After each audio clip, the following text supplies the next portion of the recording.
Okey. Faiza sawaituhu. Maka iza apabila sawaituhu aku lengkapkan.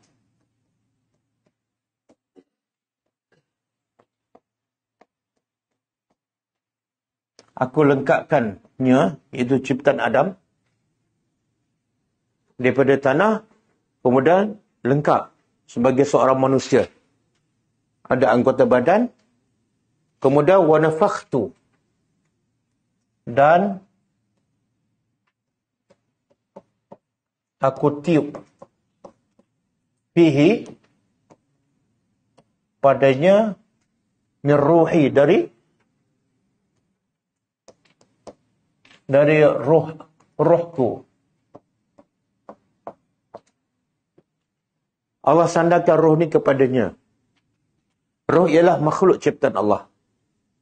Tapi Allah sandar kepadanya sebagai apa? Litashrif. Allah muliakan sesuatu, maka Allah sandarkan kepadanya. Contoh, Baitullah. Bait. Rumah kan? Biasa je.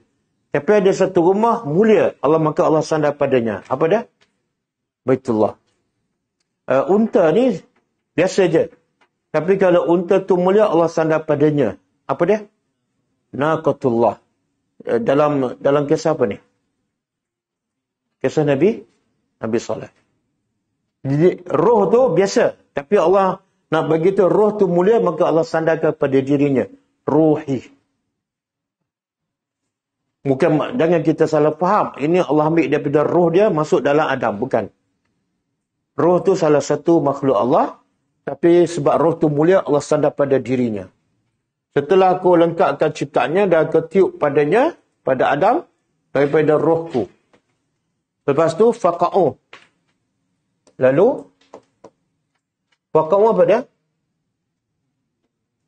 Kharru. Tunduk. Lalu mereka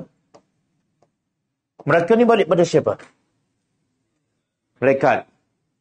Lalu mereka tunduk ataupun tersungkur lahu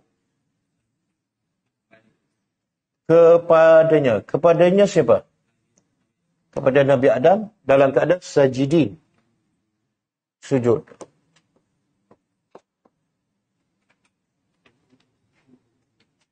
Okey, sekarang siapa sujud pada siapa?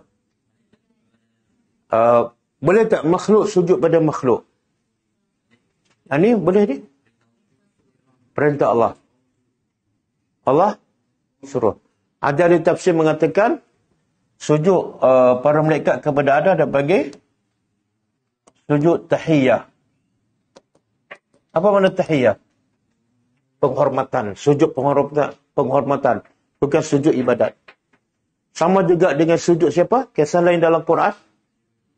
Adik-beradik Nabi Yusuf sujud kepada Nabi Yusuf. Itu bukan sujud ibadat. Itu sujud hormat.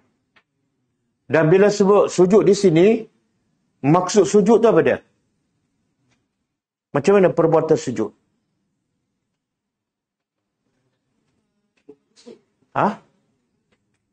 Apa dia?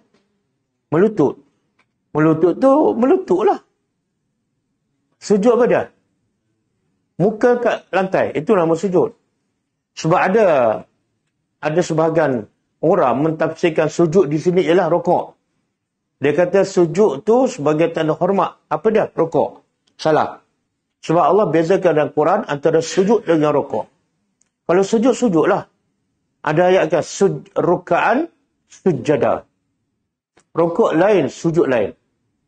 Jadi bila Allah kata malaikat sujud pada Adam, maksudnya muka malaikat itu di tanah. Di sini juga ada satu kaedah. Benda yang haram, tiba-tiba Allah perintah benda yang haram, maka benda yang haram jadi wajib. Contoh, bunuh anak. Haram ke halal? Halal ke haram? Tapi bila Allah perintah Ibrahim sembelih anak dia, halal ke haram? Wajib. Wajib. Bunuh anak orang, halal ke haram? Haram. Tapi bila Allah perintah Khidir bunuh budak kecil, haram ke wajib? Wajib. Maksudnya apa tu? Ibadat ialah bukan ikut logik akal, tapi ikut perintah Allah. Kalau Allah perintah, sami'na wa ata'na.